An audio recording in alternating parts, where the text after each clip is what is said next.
Untuk informasi lebih lengkapnya akan disampaikan jurnalis Kompas TV, Tifal Solesa. Tifal, setelah ditetapkan sebagai tersangka, apakah Panji Gumilang langsung ditahan? Sempat awalnya kami terima kabar bahwa Panji ini dititipkan sementara untuk jeda pemeriksaan di Rutan Bareskrim Polri. Belum lama ini kabar terbarunya Panji sudah resmi menjalani masa penahanan. Konfirmasi ini kami terima siang tadi melalui Kepala Biro Penerangan Masyarakat Divisi Humas Mabes Polri Brigjen Ahmad Ramadan kepada wartawan lewat rilis resminya. Disampaikan di situ bahwa Panji Gumilang ini sudah menjalani penahanan sejak dini hari tadi pukul 2 waktu Indonesia bagian Barat tanggal 2 Agustus 2023 dan akan menjalani masa penahanan di Rutan Bareskrim Polri hingga tanggal 21 Agustus 2023. Hal ini mengonfirmasi atau menindaklanjuti penetapan status Panji sebagai tersangka dalam kasus dugaan penodaan agama. Lebih lengkapnya kami ajak Anda untuk mendengar keterangan lengkap dari Brigjen Ahmad Ramadan berikut ini. Tetapkannya saudara PG sebagai tersangka pada tanggal 1 Agustus 2023, penyidik telah melakukan pemeriksaan saudara PG sebagai tersangka.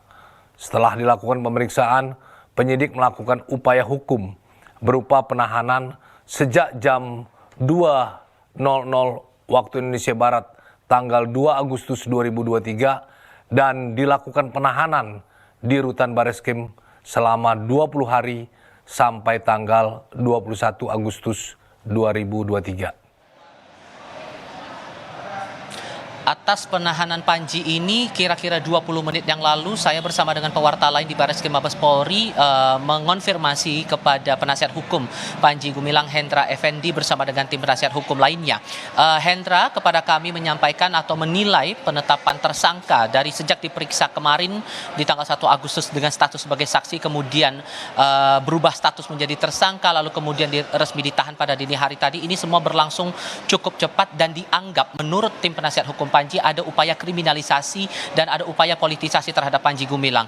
Tapi di sisi lain, Hendra mengaku akan terus mengikuti proses hukum yang berjalan, akan menghormati setiap proses penyidikan yang terus dijalankan oleh Direktorat Tindak Pidana Umum Bareskrim Polri. Apakah kemudian akan ada langkah hukum lain yang coba diupayakan oleh Panji Gumilang sehubungan dengan statusnya dan penahanannya di Bareskrim Polri? Hendra menyampaikan bahwa upaya itu akan coba didiskusikan dan mungkin saja akan dilakukan. Entah itu penangguhan penahanan maupun juga proses peradilan. Ivo? Panji Gumilang kembali diperiksa sebagai tersangka penodaan agama. Tifal, apa yang ingin digali tim penyidik dari keterangan Panji Gumilang ini?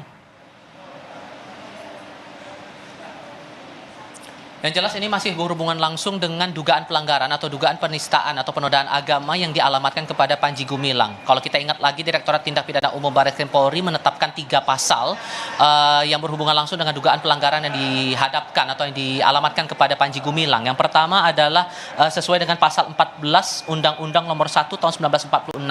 Kemudian ada Undang-Undang Informasi dan Transaksi Elektronik di pasal 45A ayat 2 yang mengatur soal penyampaian informasi yang menimbulkan kebencian yang bernuansa sara begitu.